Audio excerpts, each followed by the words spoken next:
Hello students, welcome back to my YouTube channel. बच्चों, आज के वीडियो में हम लोग स्टडी करने वाले हैं डबल डिस्प्लेसमेंट रिएक्शन यानी उभय विस्थापन अभिक्रिया।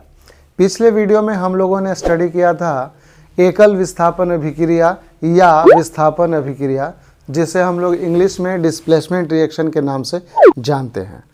तो बच्चों, डबल डिस्प्लेसमेंट रिएक्शन यानी उभय विस्थापन अभिक्रिया एक ऐसी अभिक्रिया है, एक ऐसा रिएक्शन है जिसमें आयनों का परस्पर आदान प्रदान होता है।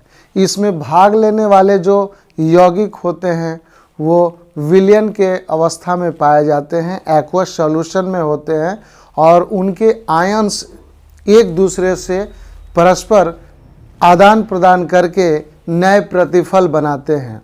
नए प्रतिफल में एक विलयन के रूप में होता है और प्रायः एक ठोस अवस्था में बनता है। तो चलिए आज के क्लास में हम लोग उभय विस्थापन अभिक्रिया का अध्ययन करते हैं। तो बच्चों, सबसे पहले हम लोग सामान्य समीकरण को देखेंगे और सामान्य समीकरण में हम लोग देख रहे हैं कि जो हमारा अभिकारक है या जो हमारा रिएक्टेंट है, जो प्रतिक्रिया में भाग लेने वाला यौगिक है, वो किस प्रकार के यौगिक हैं। तो ये आयनिक यौगिक हैं। इनके आयंस के बीच इलेक्ट्रोस्टैटिक फोर्स है। इलेक्ट्रोस्टैटिक फोर्स के कारण ये एक दूसरे से बंधे हुए हैं। तो बच्चों, ये जो आयंस है प्लस माइनस और यहाँ भी प्लस माइनस, यानी ये यौगिक में आयंस के रूप में दिखलाई पड़ते हैं। ये आयंस के रूप में हैं, यानी हम कह सकते हैं कि एक अभिकारक में या रिएक्टेंट में जो पहला भाग है वो धन आयन है। कैसा है? धन आयन है। और दूसरा क्या है? ऋण आयन है। तो बच्चों, ऋण आयन और धन आयन का मतलब क्या है? मतलब यही है कि ए जो है वो मेटल्स है। इस यौगिक में ए क्या है? मेटल्स है। और मेटल्स क्या बनाता है? धन आयन, जिसे हम लोग केटायंस के नाम से जानते हैं। और नॉन मेटल क्या बनाता है बच्चों? तो नॉन मेटल एनायन बनाता है, वो ऋण आयन बनाता है। और जब एक दूसरे से विपरीत आवेश होगा, जब अपोजिट चार्ज होगा, तो इन दोनों में अट्रैक्शन होगा, फोर्स ऑफ अट्रैक्शन काम करेगा और ये दोनों बांध कर रखता है। लेकिन इस अभिक्रिया में चूंकि ये सॉल्यूशन के रूप में है और यहाँ सिर्फ आयंस का म्यूचुअल एक्सचेंज हो जाता है, ये परस्पर ये आपस में एक्सचेंज कर लेते हैं। ऐसा नहीं है कि जैसे ए प्लस है, ये सी प्लस के साथ म्यूचुअल एक्सचेंज कर लेगा। जैसे मान लीजिए अगर ए सी के पास चला जाएगा तो सी कहाँ आ जाएगा? ए के पास आ जाएगा। तो उसी तरह से हमारा ए पॉजिटिव चार्ज जो है, जिसे हम धन आयन कहते हैं, ए प्लस या ए धन आयन, ये चला जाता है डी माइनस या डी ऋण आयन के साथ जुड़ जाता है। उसी तरह से सी धन आयन ये बी ऋण आयन के साथ जुड़ जाता है और एक नया यौगिक प्रतिफल के रूप में बना लेता है। इस तरह से हम लोग देख रहे हैं कि अभिकारक में आयंस, चाहे वो पॉजिटिव हो या निगेटिव हो, वो अपनी जगह हैं, लेकिन प्रतिफल में हम लोग देख रहे हैं कि ये आयंस आपस में जगह को बदल लिए हैं। इसका मतलब यहाँ ये अपने आप विस्थापित हो गए हैं, ये अपने आप आयंस को बदल लिए हैं। बच्चों, जैसे मान लीजिए कि अगर अब मैं अपने फ्रेंड से अपने बाइक का एक्सचेंज कर लूं। यहाँ पे ऐसा नहीं है कि कोई एक मेटल जो है दूसरे मेटल के कंपैरिजन में ज़्यादा सक्रिय है। नहीं, यहाँ पे कोई मोटा है, कोई पतला है, यहाँ पे कोई सक्रिय वाली बात नहीं है। कोई ज़्यादा सक्रिय है, कोई कम सक्रिय है, वैसी बात नहीं है। यहाँ सिर्फ आयंस का एक्सचेंज हो रहा है ना। तो अगर मान लो हम अपने फ्रेंड से उसके बाइक को एक्सचेंज कर लेते हैं, तू मेरा बाइक चला, मैं तेरा बाइक चलाऊं, कुछ दिन चलाए फिर उसको वापस कर दिए। तो इसका मतलब ये हुआ कि हम लोग म्यूचुअल एक्सचेंज कर रहे हैं। यहाँ बॉन्डिंग की बात हो रही है, यहाँ आपस में संबंध कैसा है, परस्पर संबंध कैसा है, म्यूचुअल रिलेशन कैसा है।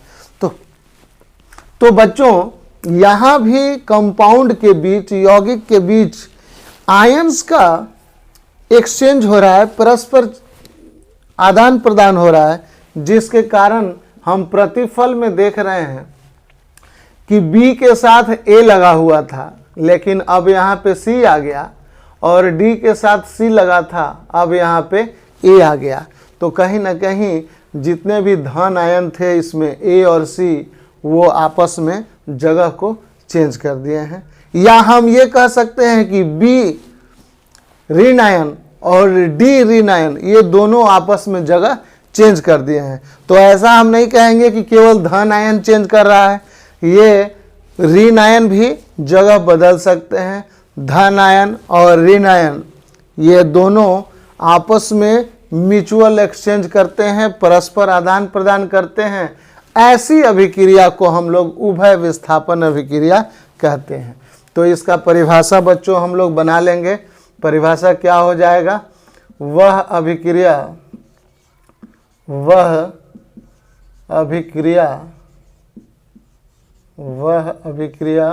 जिसमें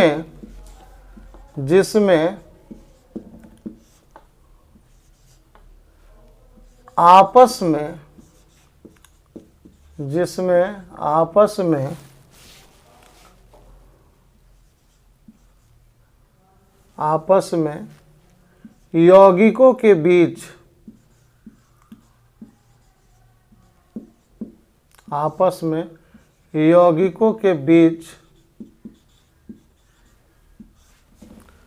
आयन का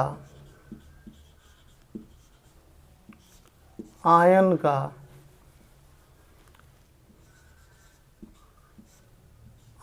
का आदान प्रदान हो जाता है। क्या हो जाता है? आयनों का आदान प्रदान हो जाता है या होता है। वह अभिक्रिया जिसमें आपस में यौगिकों के बीच आयनों का आदान प्रदान हो जाता है या आदान प्रदान होता है, बल्कि हम लोग इसको कह दें होता है, आदान प्रदान होता है। ऐसी अभिक्रिया क्या कहलाती है बच्चों? ऐसी अभिक्रिया उभय विस्थापन अभिक्रिया कहलाती है। ऐसी अभिक्रिया उभय विस्थापन अभिक्रिया कहलाती है। उभय विस्थापन अभिक्रिया कहलाती है। ठीक है, तो इसको हम लोग क्या बोलते हैं? डबल डिस्प्लेसमेंट रिएक्शन बोलते हैं। तो चलिए हम लोग कुछ एग्जांपल्स देख लें। ये आप याद रखोगे कि धातु क्या बनाता है। ये आप लोअर क्लास में भी पढ़ चुके हैं, 8 में पढ़े होंगे, 9 में पढ़े होंगे कि धातु क्या करता है। धातु धन आयन बनाता है, कैटायन बनाता है। क्यों? क्योंकि धातु जो है इलेक्ट्रॉन का त्याग करता है। ठीक है, ये इलेक्ट्रॉन का त्याग करता है। और ऋण आयन कौन बनाता है? अधातु, क्योंकि ये इलेक्ट्रॉन दूसरे से ग्रहण करते हैं, है ना। ये इलेक्ट्रॉन क्या करता है? ये इलेक्ट्रॉन ग्रहण करते हैं, है ना। और ये इलेक्ट्रॉन दान देते हैं, डोनेट करते हैं। ये इलेक्ट्रॉन क्या करते हैं? दान देते हैं, यानी त्याग करते हैं, डोनेट करते हैं। धातु इलेक्ट्रॉन त्यागता है, अधातु इलेक्ट्रॉन ग्रहण करता है। ये आप याद रखोगे।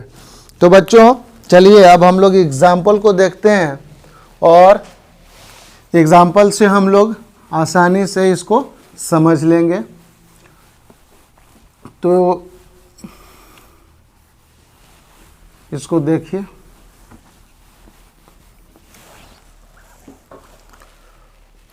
तो बच्चों अब हम लोग एग्जाम्पल लेते हैं। एग्जाम्पल में सबसे पहले हम लोग रिएक्शन देखते हैं, रिएक्शन 1। क्या देखते हैं? रिएक्शन 1। इसमें हम लोग देख रहे हैं कि बेरियम क्लोराइड अगर सोडियम सल्फेट से अभिक्रिया करती है तो क्या होता है। ये हमारा क्या है? विलयन के रूप में है। ये दोनों विलयन के रूप में है, एक्वस सॉल्यूशन के रूप में है। विलयन का मतलब घोल होता है। तो बच्चों ये दोनों विलयन के रूप में है। इसका नाम है बेरियम क्लोराइड। इसका नाम क्या है? Barium chloride. इसका नाम है बेरियम क्लोराइड। और ये है सोडियम सल्फेट। ध्यान दीजिएगा बच्चों, इसमें सल्फेट लगा हुआ है तो इसका नाम क्या हो जाएगा? Sodium sulphate. तो ये सोडियम सल्फेट है, बेरियम क्लोराइड से रिएक्शन कर रहा है। तो यहाँ भी ध्यान दीजिएगा, यहाँ पे देखिए दो तरह के आयंस हैं, प्लस माइनस, प्लस माइनस। ये क्या करेंगे? आपस में म्यूचुअली एक्सचेंज करेंगे। तो बच्चों यहाँ पे ध्यान दीजिएगा, बेरियम जो है ये सोडियम के पास चला जाएगा और सोडियम जो है ये बेरियम की जगह ले लेगा। तो ये म्यूचुअली एक्सचेंज कर रहे हैं। जितने भी पॉजिटिव आयंस हैं, अगर हम पॉजिटिव आयंस पे फोकस करें तो पॉजिटिव आयंस चेंज कर रहे हैं। तो बेरियम चला जाएगा किसके पास? सोडियम की जगह। तो अगर बेरियम जाता है तो क्या बनेगा? बेरियम सल्फेट, सल्फेट बन जाएगा। और उसके साथ क्या बनेगा? सोडियम क्लोराइड बन जाएगा, क्योंकि सोडियम यहाँ चला आएगा और बेरियम यहाँ चला जाएगा। तो NaCl हो गया। तो NaCl क्या हो गया? ये विलयन के रूप में है। NaCl क्या है? ये विलयन के रूप में है। और ये बेरियम सल्फेट जो बना है, ये बेरियम सल्फेट जो बना है ये सफ़ेद अवक्षेप के रूप में होता है बच्चों। ये कैसा अवक्षेप होगा? सफ़ेद अवक्षेप होगा। ये अघुलनशील पदार्थ है, तो इसको हम लोग नीचे के एरो से दिखा सकते हैं। तो इस अभिक्रिया में क्या हुआ? दो आयंस एक जगह से परस्पर आदान प्रदान कर गए। एक जगह को छोड़कर दूसरा जगह पकड़ लिए, ये अपनी जगह छोड़कर दूसरे जगह चले गए। तो उसको बोलते हैं परस्पर आदान प्रदान, है ना। दो फ्रेंड्स आपस में पेन एक्सचेंज करते हैं, आपस में टिफ़िन एक्सचेंज करते हैं। उसी तरह से यहाँ भी ये कंपाउंड में जो प्रेजेंट पॉजिटिव आयंस हैं या निगेटिव आयंस हैं, ये आपस में आयंस को एक्सचेंज कर रहे हैं। तो बच्चों बेरियम क्लोराइड और सोडियम सल्फेट के बीच जब अभिक्रिया होती है तो यहाँ बेरियम सल्फेट और सोडियम क्लोराइड, इसको हम लोग सोडियम क्लोराइड बोलते हैं बच्चों। ध्यान दीजिएगा, सोडियम क्लोराइड नमक कहलाता है। ये एक साल्ट है ना, सोडियम क्लोराइड। बच्चों दूसरा रिएक्शन देखते हैं। अगर हम लेड नाइट्रेट PbNO3 का होल ट्वाइस, लेड नाइट्रेट का रिएक्शन पोटेशियम आयोडाइड से कराते हैं। ध्यान दीजिएगा, लेड नाइट्रेट, इसको हम लोग बोलते हैं लेड नाइट्रेट। तो लेड नाइट्रेट की अभिक्रिया पोटेशियम आयोडाइड से, पोटेशियम आयोडाइड, इसको बोलते हैं पोटेशियम आयोडाइड। तो बच्चों जब पोटेशियम आयोडाइड की अभिक्रिया लेड नाइट्रेट से कराई जाती है तो हमारा प्रोडक्ट क्या बनता है? तो यहाँ भी वही बात है बच्चों, म्यूचुअल एक्सचेंज। देख लीजिए यहाँ पे पॉजिटिव पॉजिटिव, निगेटिव निगेटिव।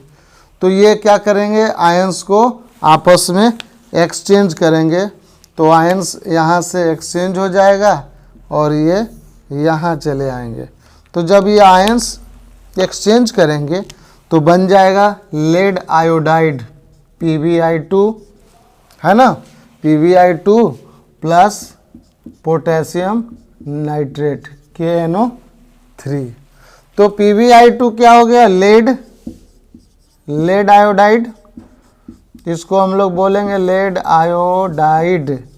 और ये क्या बन गया, ये प्रेसिपिटेट अवक्षेप बन गया। किस कलर का अवक्षेप ये बनता है, तो ये पीला कलर का अवक्षेप बनता है, येलो कलर का प्रेसिपिटेट बनता है। और ये पोटेशियम नाइट्रेट है, इसे हम क्या बोलते हैं, पोटेशियम नाइट्रेट, पोटेशियम नाइट्रेट। ठीक है, तो ये काफ़ी इम्पोर्टेंट रिएक्शन है, इस पे ध्यान दीजिएगा, ये भी एग्ज़ाम में पूछता है ना। तो इस तरह से हम लोग रिएक्शन करा सकते हैं। सिल्वर नाइट्रेट का आप रिएक्शन सोडियम क्लोराइड से करा सकते हैं। बच्चों, उभय विस्थापन अभिक्रिया एक्चुअली दो प्रकार के होते हैं। फर्स्ट होता है अवक्षेपन अभिक्रिया यानी प्रेसिपिटेशन रिएक्शन, एंड सेकंड होता है उदासीनीकरण अभिक्रिया जिसे हम न्यूट्रलाइजेशन रिएक्शन कहते हैं।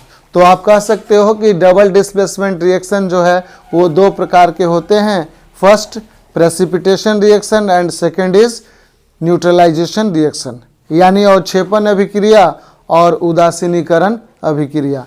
तो हम लोगों ने अभी अवक्षेपन अभिक्रिया देख लिया, क्योंकि यहाँ पे अवक्षेप का निर्माण हो रहा है। सफ़ेद अवक्षेप पहले रिएक्शन में बना, दूसरे रिएक्शन में क्या बना, पीला अवक्षेप बना।